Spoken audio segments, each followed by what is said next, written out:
Sayohat degani albatta katta pulni sarflab boshqa chet o'lkalarga borishni tushunmaslik kerak. Tog'larga chiqib ketish, o'rmonlarga rihla qilish, sahrolarni kezish, qirlarga sayr qilish, tabiatni qo'yniga chiqish.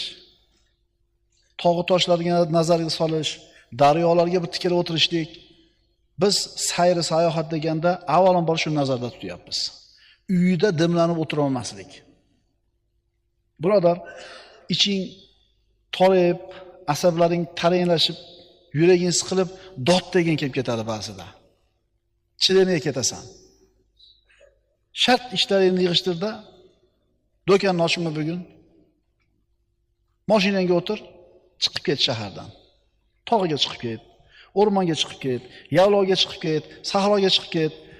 Bo'g'ilib, dimlanib, shaharda tutunni changini yutib o'tiravermasdan, ora-orada shunaqa qilib turgan.